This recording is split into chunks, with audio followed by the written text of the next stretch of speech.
I'm Pat Kiernan. Welcome to Pat's Papers. We begin today here in New York. It is another Bernie Madoff day. Newsday says victims can expect to hear him admit guilt to a giant investment scam. There is a depiction of Madoff on a dollar bill.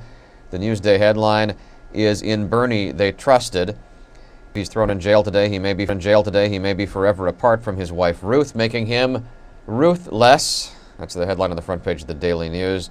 Columnist Mike says a lot of Wall Street types belong in prison, but none more than Bernie Madoff. There's more on this story in the Wall Street Journal about how Madoff pulled this off in a supposedly regulated industry. A key factor, the story says, was the London office. The criminal charges say he routinely moved money across the Atlantic and back again, effectively laundering it in the process. There is a story on financial fraud leading the New York Times today, although this one's not specifically about Madoff. The Times says federal and state prosecutors across the country are preparing a surge of prosecutions of financial fraud. The Times says these prosecutors are spurred by rising public anger. Next to that story, a photo of me after the shooting rampage by a teenage gunman. He killed 15 people before killing himself. In Germany, that same photo is on the front page of Die Welt. The national newspaper headline translates to "A Day of Mourning" in Germany. You will soon have 7 billion neighbors. The Chicago Sun-Times with the latest population projection from the United Nations. World population expected to hit 7 billion in 2012. Half of the increase is coming from Asia and Africa. Also from Chicago today, the Tribune headline, "Enough earmarks for everyone." The front page story includes a list of pet projects just approved in Washington, local and national.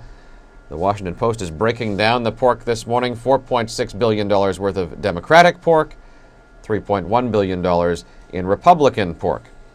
The chill lasted 43 years, but France is coming back to NATO. The Washington Post story says the French government is rejoining NATO as a full member, saying it can do so and yet still maintain its independence in world affairs that motivated the split in 1966. I'm going to try to keep the depressing economy stories to a minimum to papers. I do want to note the New York Times piece on the front page about the future of the newspaper business. Some industry experts say it's only a matter of time, and maybe not that much time, before some major American city is left with no big newspaper. Journalism schools are adjusting to this new reality. At UC Berkeley, the founder of TMZ spoke to the class. The San Francisco Heart Chronicle was there as Harvey Levin told them, "I'm not saying you want to cover Britney Spears, because I'm sure you don't, but you will need to convey information and engage the public in such a way that it will make it a business for you." Britney now. She's on page 18 of the New York Daily News. Her concert tour played Long Island last night. The picture here, though, is from a couple of days ago in Miami. The caption says she has returned to fighting form. Gossip from Alaska. Levi Johnson and Bristol Palin have broken off their engagement. Sarah Palin's daughter didn't have much to say, but he confirmed to the Associated Press that there was a mutual decision to end their relationship.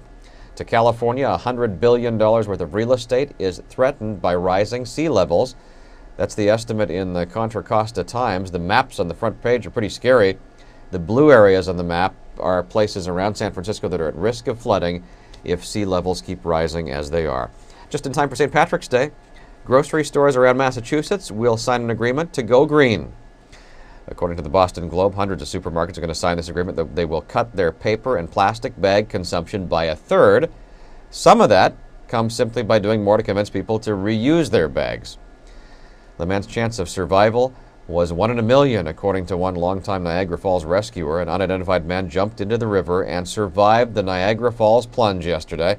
Buffalo News coverage includes details from the tourist who called police when he saw the man hop a fence and deliberately leap into the river. So many toys and so little order. That's the headline in the home section of the Washington Post. Some ideas today for parents on preventing the toys from taking over. It happens at my place all the time. One key is to have a place for everything, they say, so at least everybody knows where the toys are supposed to be put away.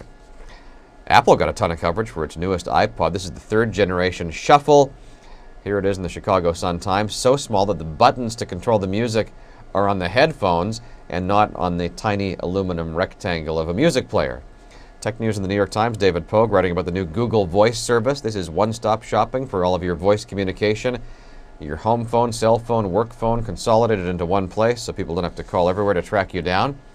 And you don't even have to listen to your voicemail. Google's computers will transcribe the messages and pop them onto your email. Polk says they don't transcribe that well, but it is enough to get the gist of the message. Fun headline in Denver. There's no business like faux business. Old Navy's star mannequins were born in a humble Broomfield factory before they found celebrity.